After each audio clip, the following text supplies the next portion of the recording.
Good afternoon and welcome to this APM Knowledge SIG webinar about the Knowledge Management Research Project we completed earlier this year. I'm Judy Payne, Chair of the APM Knowledge SIG. Today's speaker, Nicholas Silburn, and I, together we led the research project that we're going to hear about. It's now my pleasure to introduce our speaker, Nicholas Silburn. Nicholas is an independent consultant and researcher who specialises in information management and information systems in the workplace. He's worked on numerous engineering, business, information systems and academic projects in industries as diverse as fluid engineering research, water utilities and higher education. Nicholas, over to you. Thank you very much indeed, Judy, for that introduction. Over the next 40 minutes or so, I'm going to discuss the findings of the Knowledge SIG research project into KM within project-based organisations. And there are two main objectives for the webinar today.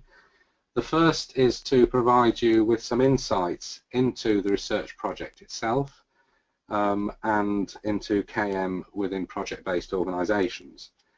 The second principal objective is to give you ideas on and thoughts on good practices that you can replicate back in your own organisation and bad practices that you should try and avoid. In order to achieve those objectives, the webinar is structured in four main parts. The first is to give you a little bit of background to the study itself. The second is to give a brief description of how we developed and delivered the research project. The third is then focused on the survey results and the key learning points from that. And then the fourth part of the webinar is to bring together the overall good, bad and ugly observations and learning points that you can take away. So why did we do the project?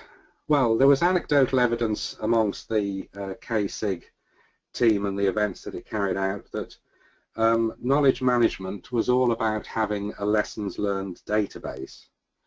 As the picture on the left illustrates, this couldn't be further from the truth, and lessons learned databases were often places where lessons learned from a project went to die and were never seen again. So the KSIG group also then found that it had a sort of head-banging problem with trying to get people to change this view. So it was time to gather some evidence to see how project-based organisations were handling knowledge and KM in their organisations and to try and identify good and bad practice. So the study purpose was first of all to identify the state of KM in project-based organisations. The second purpose was to find out what could be done to improve KM within these organisations. And to do that, there were three further purposes. Firstly, to identify good practices that organisations could copy, identify bad practices that organisations should avoid, and to identify any ugly myths that were around and to explode them. And as I go through the rest of the presentation, you'll see that little figures will crop up from time to time to reinforce this. So we've got a smiley face for good practices, a devilish face for bad practices, and a somewhat confused frowning face for where confusion or myths occur. The research involved 22 organisations and over 200 individuals responding to an online questionnaire.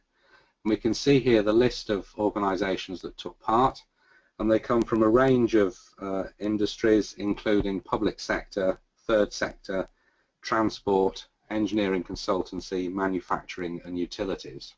So what did we look at? Well, there were two main complementary parts to the research. The first main part was to get some indication of what people understood by knowledge and what they thought their organisations understood by knowledge, and how those organisations then approached knowledge management and to see whether those three items all fitted together, and to then establish whether an organisation actually does to manage knowledge. The second main component built on this foundation and looked at knowledge structures within organisations, so how knowledge was managed from an organisational perspective, what the level of knowledge maturity was in an organisation against various factors, how knowledge was used and shared across the project life cycle, and then what the key observations and improvement actions were from that data.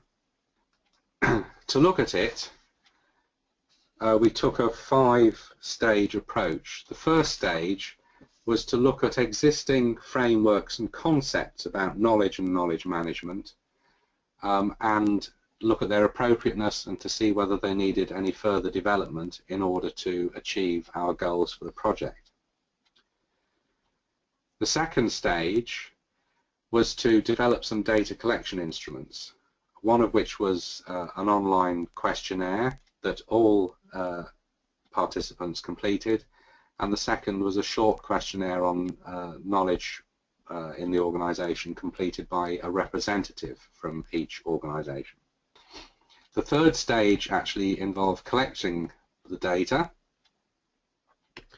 The fourth part focused on analysing it, and we used predominantly Excel for analysing numerical data and simple thematic coding for looking at open-ended questions to pick out themes from comments people made.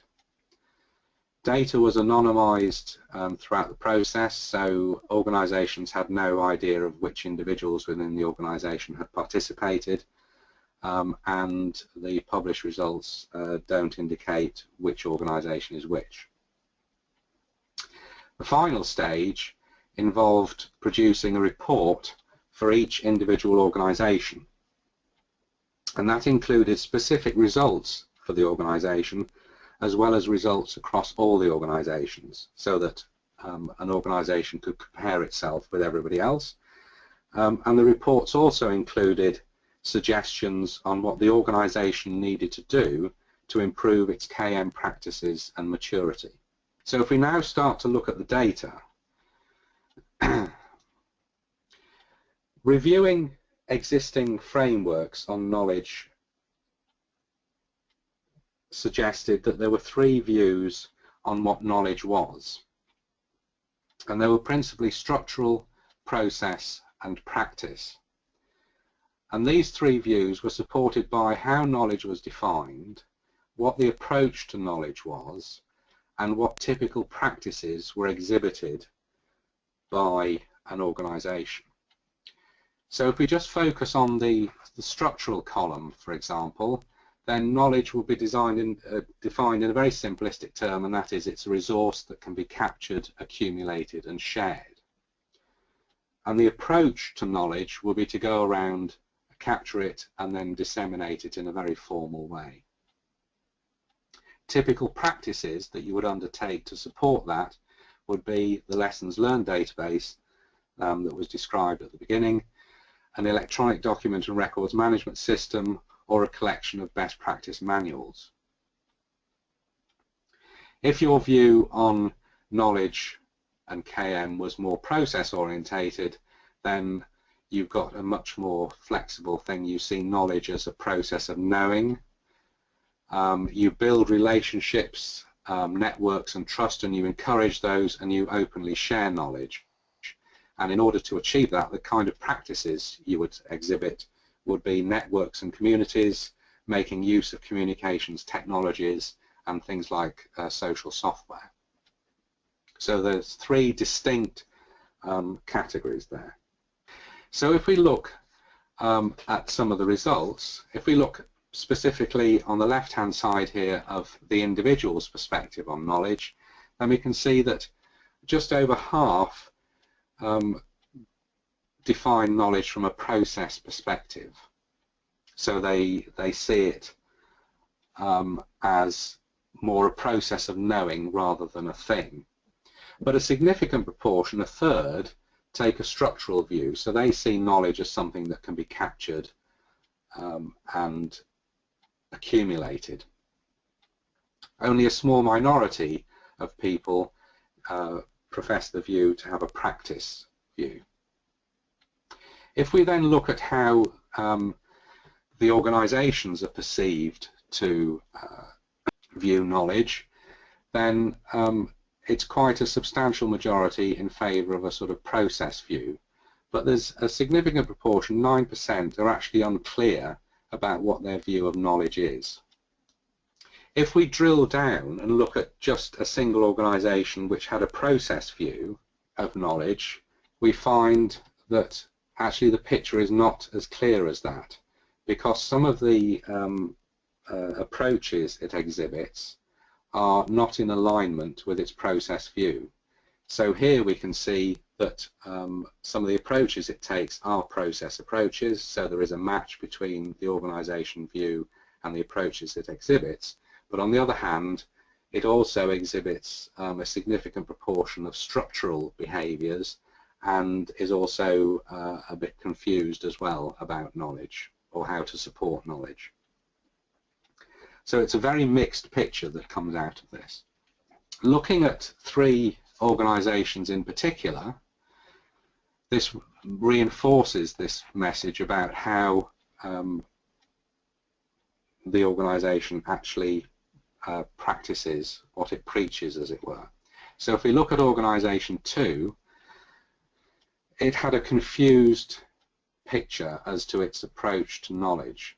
And then if you looked at the supported practices, a significant proportion is red, which means it's a structural approach, so it has a lessons learned database. It also exhibits, though, other practices which you would associate more clearly with either being process or practice. So, for example, it has a significant proportion of a process approach. If we look at Organisation 3, its stated approach was structural. But when you look at the actual approaches it undertook, so the mechanisms it carried out, there isn't actually a structural one among them, or a pure structural one amongst them. Predominantly, it includes process approaches, so things like knowledge sharing events. It also has a significant proportion of approach or practices that could be classified as any. So, for example, competency development frameworks that encourage knowledge sharing. By contrast, Organisation 10, the stated approach was process, but its reported practices suggested a significant structural element, such as a lessons learned repository, and along a small proportion of process and practice, such as technology-mediated communications. And this webinar is actually a good example of knowledge sharing using technology-mediated communication. So looking at definitions of knowledge and approaches to knowledge and knowledge management, what can we learn from this? The first thing is that an organisation is good if it does what it says it does. So if an organisation believes that it has a process view on knowledge, so knowledge is a process of knowing, then it should exhibit approaches and practices that support that. A bad organisation is one that thinks what they think they are doing is not what they are actually doing in practice. So they might think they're a process or practice organisation, but the practices and approaches they exhibit are actually contradictory to that. So they're not doing what they say they're supposed to be doing. And then the ugly ones tend to be the ones that are very confused. So they don't really know what knowledge is, and they're not really exhibiting practices that match their view. The next sort of grouping in the research looks at organisational structures for KM, and these focused on 4 main areas. The first was the leadership of KM. So was there a central group or person responsible for knowledge management in the organisation? And we found this to be very patchy, both across all the 22 organisations and somewhat strangely also within organisations.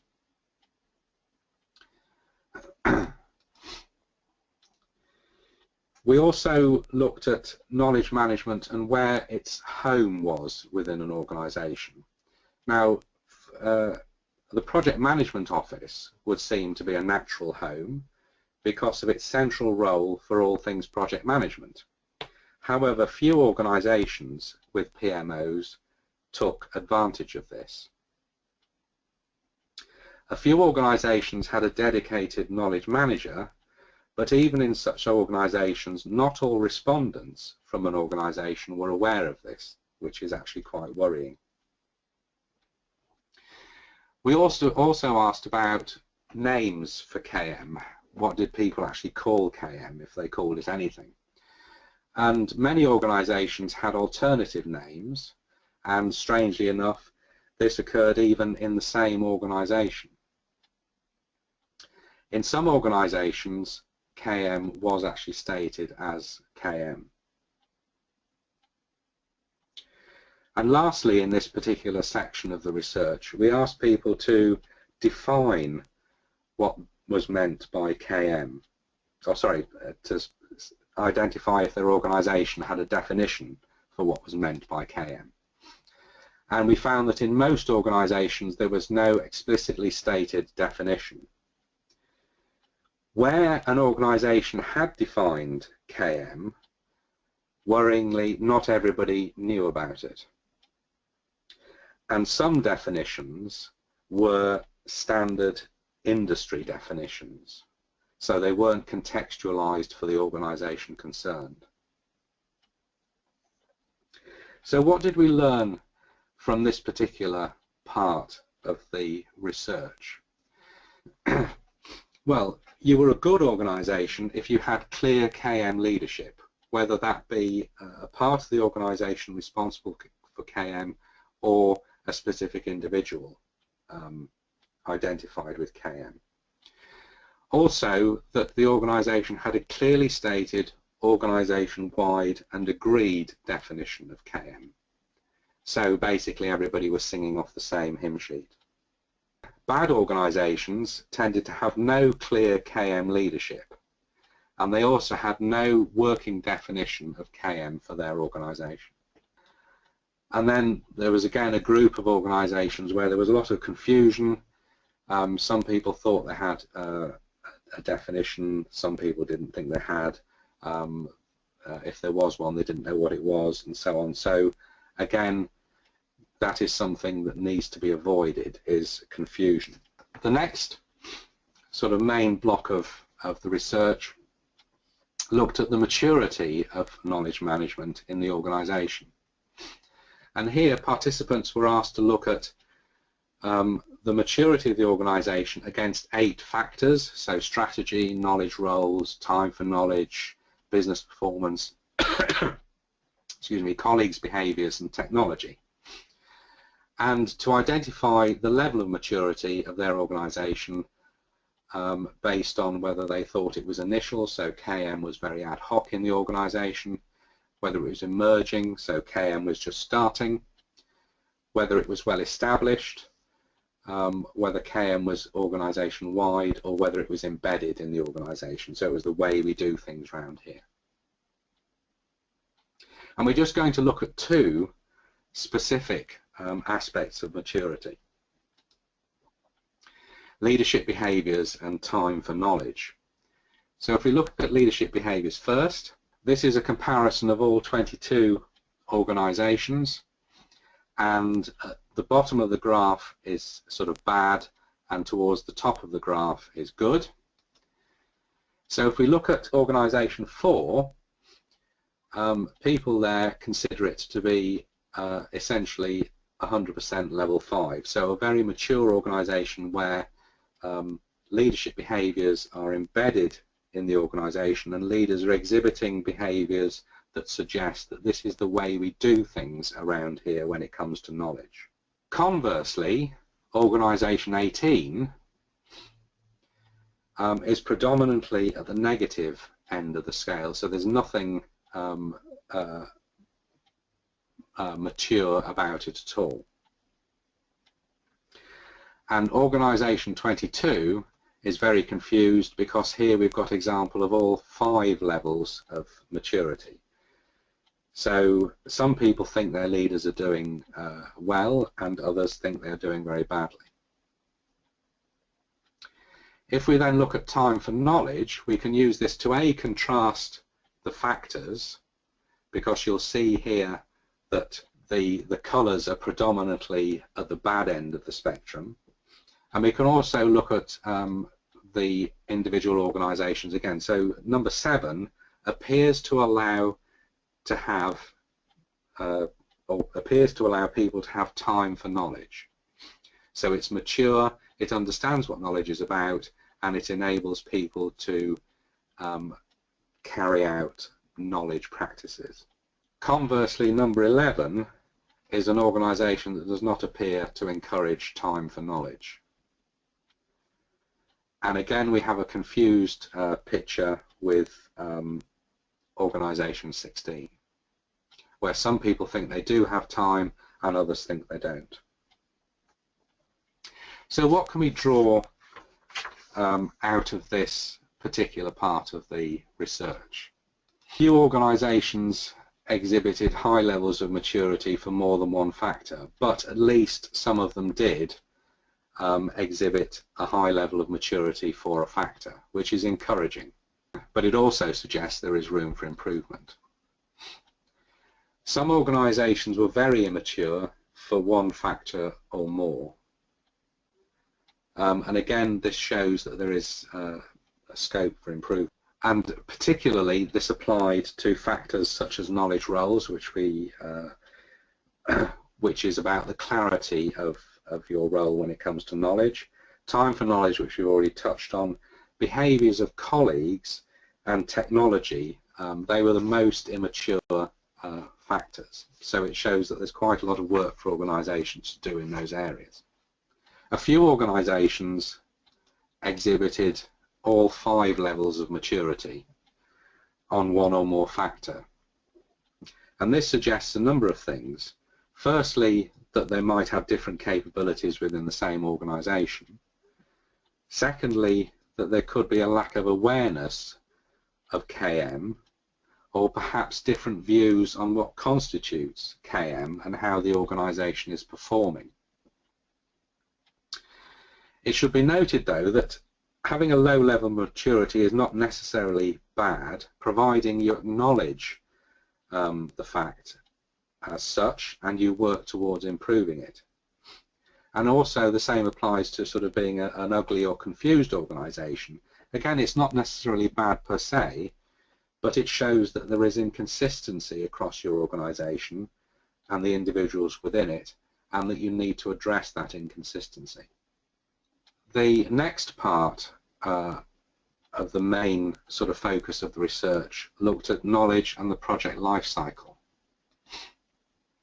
And we used here the APM life cycle definition of concept, definition, development, handover and closure, and benefits realization. And we looked and we asked people specifically about whether they shared knowledge within a project team, shared knowledge with other project teams, used existing knowledge from within the project team, and used existing knowledge from other projects at each stage of this life cycle. Again, we found a very mixed picture, and here I've just picked out 2 stages of the life cycle and show you the comparison between the 4 methods of using and sharing and the 22 organisations, and I've chosen the concept stage and the handover and closure stage because they provide a nice contrast in the life cycle. If we now pick out some individual organisations, if we look at organisation 18, it suggests a very confused picture here because there isn't a high degree of consistency amongst the respondents from that organisation, in the sense that we've only got sort of up to 50% of people saying that any of these using and sharing activities actually take place at any stage in the life cycle. If we then look at organisation 6, there's a very consistent view there that knowledge is used and shared within the team and across project teams across the entire life cycle. But if you compare that, a handover and closure stage, but if you compare that with what organisation 6 gets up to at the concept stage, there isn't the same level of consistency. And to sort of contrast that, we look at organisation 7, a very high level of agreement there of sharing and use at the concept stage, but by contrast, at the handover and closure stage, there isn't that high level of agreement. And then if we look at organisation 11, there is no surprisingly, there is no sharing of knowledge with other projects or use of knowledge from other projects at the concept stage. And there is only limited sharing of knowledge and use of knowledge with other projects at the handover stage. So this seems to be an organisation where project teams sort of hang on to what they know. And lastly, if we look at organisation 1, there is no sharing of knowledge with projects at the concept stage, but by contrast, at the handover stage, they are in 100% agreement that they share knowledge with other projects. Now, sort of drilling down on that, it suggests and was confirmed that they had a lessons learned database. So they were capturing knowledge and then making it available to others in a lessons learned database. So the key learning points from this part of the process were that knowledge is if you're good at doing things, then knowledge is shared within the team and across teams at all stages of the project life cycle. But not many organisations lived up to that expectation. If you had a very low level of agreement, or your focus of your agreement was not on sharing knowledge, then it looked like you predominantly had a lessons learned database, and knowledge was shared at the end of the project life cycle. And lastly, it was if you were sort of an ugly duckling, as it were, if knowledge sharing was variable within the project team and across teams throughout the project life cycle, if there was a lack of consistency, both at stages in the life cycle and to the extent you did it within the life cycle. So that's given you an insight into the 4 main sort of chunks of the research that was carried out. So drawing all this together, what do we learn? So our key observations start off with the fact that most individuals seem to understand that knowledge is deeper than information. So they are aware that there is a difference between the two. And most individuals also seem to understand that knowledge can't be managed using a simple capture and disseminate approach like a lessons learned database.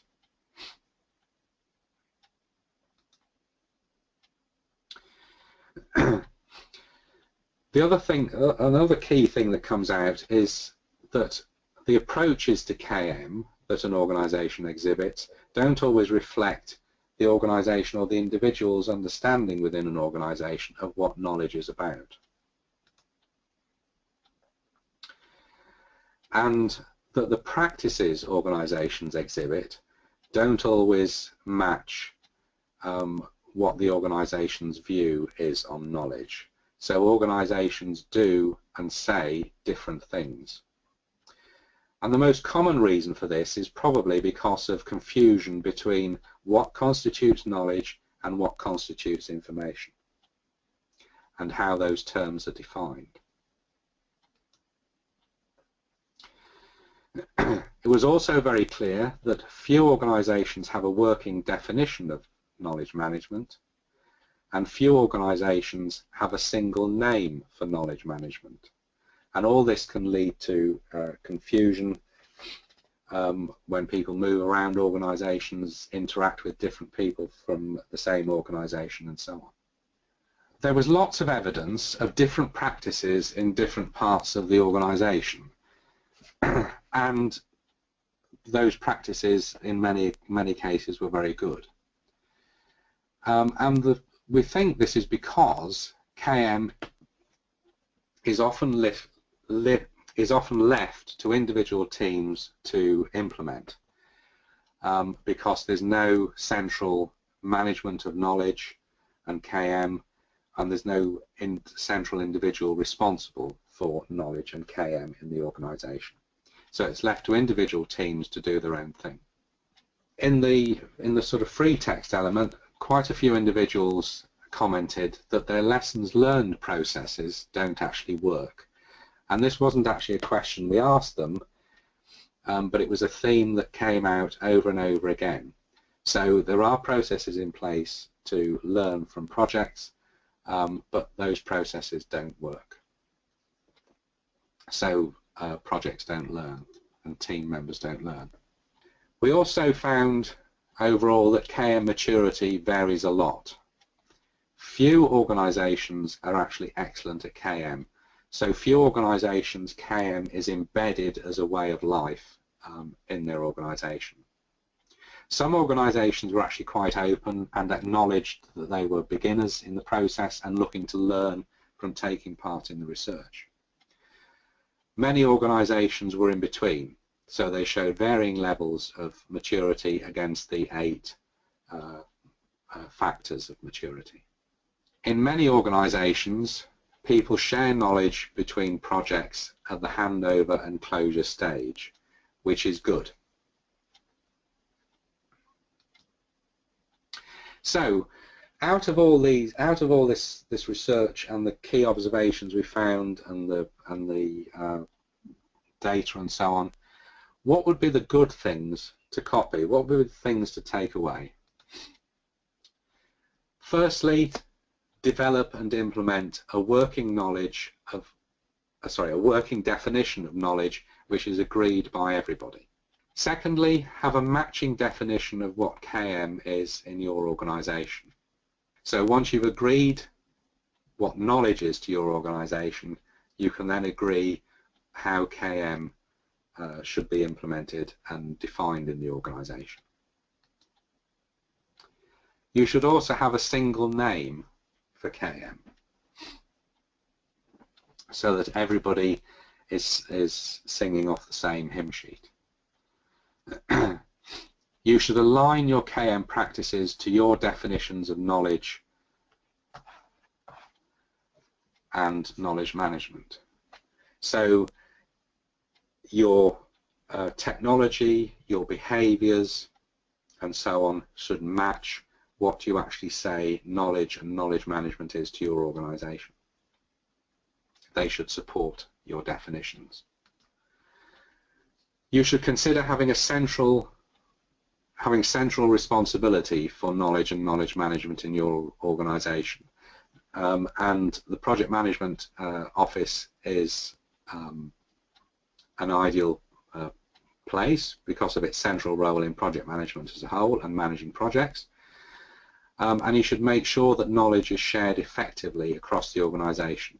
You could also consider employing a specialist knowledge manager who can lead you down this journey of increasing maturity. The things you should avoid: confusion between knowledge and information. both knowledge management and information management are valuable practices, and they do overlap, but they are different. And as part of your definition of knowledge and knowledge management, you will be able to clearly state which you should be doing for what activity. So they're both equally important to the organisation, but you do need to be aware that they are different and avoid confusion between the two. And you should avoid managing information when you set out to manage knowledge. So if you look at the lessons learned database, for example, you've got a lot of actual information in these databases, and having a lessons learned database means you're just basically managing information. So if you're setting out to manage knowledge, you need to be clear what knowledge is and go about supporting it in an appropriate way. And you should avoid having an over-reliance on lessons learned database. So you're not capturing knowledge, storing it, and that storage just becomes a mausoleum to lessons that nobody is actually going to look at.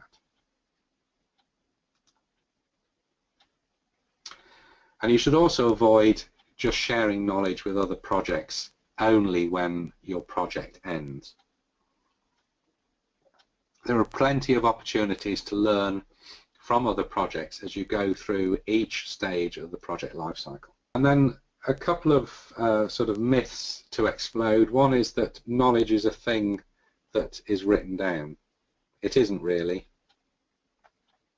So you should avoid that. Ugly things like inconsistent practices. You should practice what you preach. So if you say knowledge is this, you should carry out the practices to support it. If they don't, then you just confuse people and you end up with a mess. And lastly, on the myths and sort of ugly things, don't believe everything you read about KM. So what happens next? Well, there's the knowledge specific interest group within the APM, and there are a variety of things you can do now. You can visit the research project web pages, which have now gone live, and the web address is on the slide here. And over a period of the next few months, we'll be releasing in more detail the findings from the research, and you will have an opportunity to comment and give your views on the findings and how they relate to your organisation. So we would encourage you to take an interactive approach to the findings as they're published each month over the coming months. I'd also encourage you to watch the Courageous Conversation videos, and they're available on the APM YouTube stream. If you select the most popular when you follow the link on the slide, if you choose the most popular, you'll find that there's 2 or 3 videos produced by the APM KSIG group, and they're in the top 20 of the most viewed APM videos. And then lastly, you could join the Knowledge SIG itself to be kept informed, and again that's free. Can KM be copied from one company to another, or does it need to grow from the inside of a company? Nick, is it okay with you if I have a little stab at answering that one? Yeah. And then I'll ask you if you've got anything to add. No, it can't be copied is the simple answer, because knowledge management and how successful it is, it's very dependent on the context, on the specific situation of a company, on lots of things like the organisational culture, the sort of work that's being done. And there is a temptation to just go and find an organisation that is good by some measure at knowledge management and just copy what they do. Now, that might work, but then again it might not. Now, that is actually the reason why the research project and the things to avoid, the things to copy and so on that Nick's just been through was at a very high level. So things like, be clear about what you mean by knowledge, be clear about what you mean by knowledge management, make sure that what you actually do in practice matches what you say you're trying to do. We did it at that level rather than focus on specific methods. So unlike a lot of things in project management, the method that you use actually isn't important. What's important is getting your ducks in a row in the first place and actually doing what you set out to do. I would just reinforce what you've said, and the fact that ultimately no two organisations are the same. So even though you might have two engineering consultancies, they will have contextual differences, and therefore you can take ideas from one organisation to another, but you do need to mould them and contextualise them to your organisation. And I think one of the biggest issues with various facets of business is the fact that organisations try and copy each other without realising that they're actually different beasts. Can you give some project-orientated examples of information versus knowledge? And again, Nick, I'll just have a quick go at that one. Well, because Nick gave an example of information management, and that was the use of a lessons learned database, and that is the very basic use of a lessons learned database where people put things in, and people from other projects are expected to go and find things that they need to know and to learn from it. So at that level, that is very definitely information management.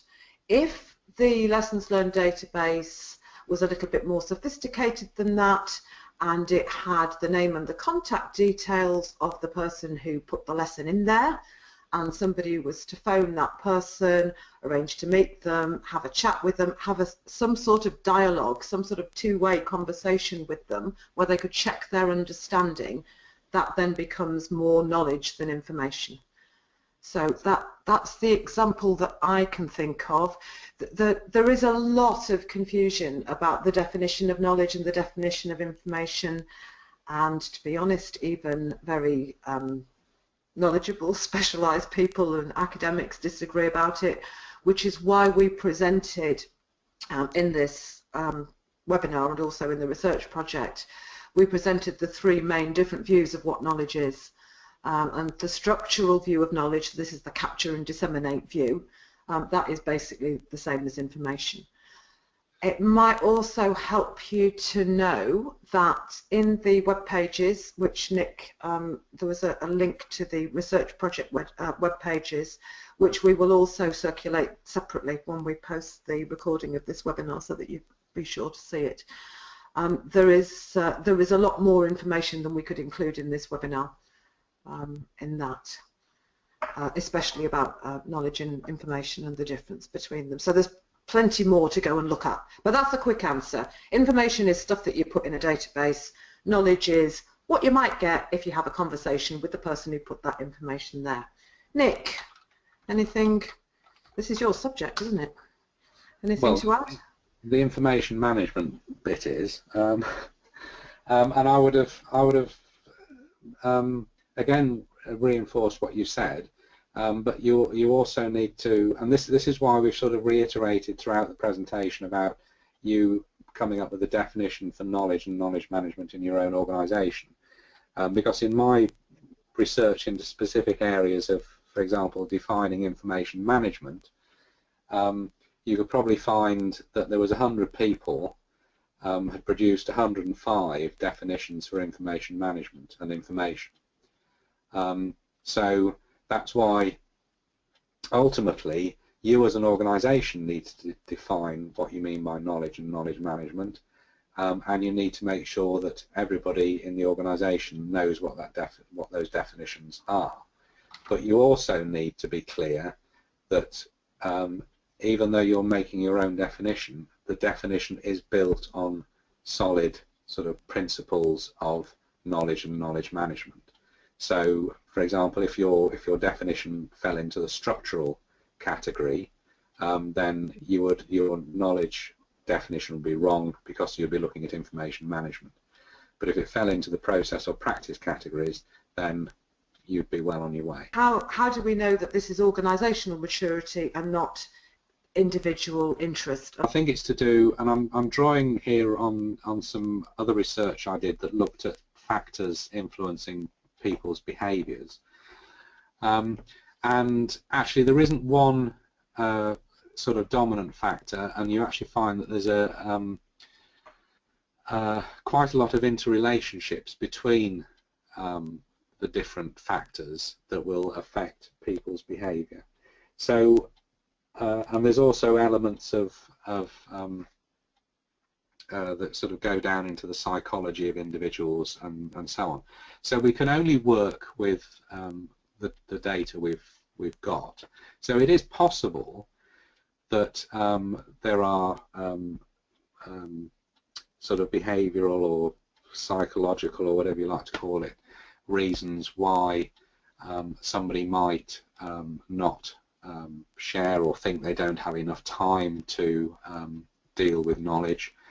That is a possibility, yes, but there's also you know, organisations can, again looking at the time for knowledge thing, can be quite explicit, open, whatever you like to call it, about encouraging people to share knowledge. It can either be done through, you know, a number of organisations cited their competency frameworks for their employees as a means of getting them to share knowledge or reuse knowledge or have conversations with people, that kind of thing.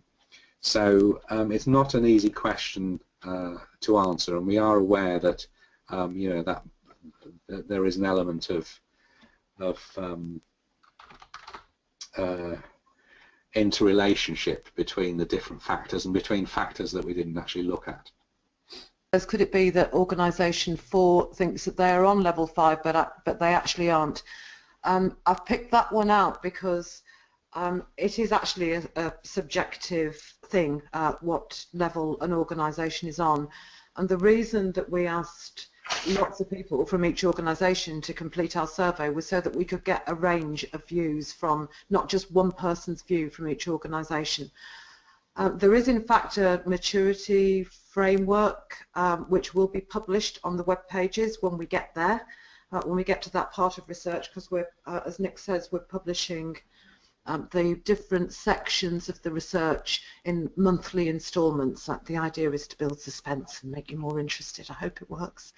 And the maturity framework will be published, and that maturity framework, the best use of it is actually as a tool to have a conversation around, because it's more important to talk about these things than to assign a particular level, a particular number to any of the factors. Which is what publications does the Knowledge SIG have? What is your opinion of the gold standard book on KM best practice? Okay, well, the if you look at the APM website, Mike and anybody else, actually starting with these research project pages, it's not a bad place to start, because there are lots of links from those to blogs that the Knowledge SIG has done, and also to various articles, some written by the Knowledge SIG and some written by other people. As for the gold standard book or resource, there isn't one. There are some very practice-based books which are often, they tend to be too simplistic and they don't take into account the context, and they tend to tell you what to do rather than get you to think about understanding the principles, which is the best way to approach knowledge management. And then there are some very academic books which are, most of them are so academic that, yeah, they're good if you're interested, but they don't actually tell you anything, give you any pointers about what to do. Some members of the Knowledge SIG team are actually writing a book which is going to fill that gap, so watch this space. I would like to engage with my line manager to bring awareness of the importance of KM. Could you give me the right way to approach this? That is a brilliant question. And then it goes on to say, would this be as Judy, I think that's a statistical approach to prove the benefits. Okay, so that's just a lot of people when they start out in knowledge management try to demonstrate the benefits of knowledge management. The organisations that do it well, and this isn't just my subjective judgment, organisations that do it well because they've won awards for their knowledge management, all of them that I know of have started knowledge management by taking a leap of faith. So the thing that you need to do, Stuart, or anybody else, is find somebody in your organisation who's prepared to take a leap of faith. Otherwise, you will spend a lot of time trying to quantify things that can't really be quantified. Knowledge is intangible, sharing knowledge is intangible. The benefits of knowledge management can be tangible, but they're very unpredictable, and it's very difficult to know what they're going to be before you embark upon your knowledge management effort.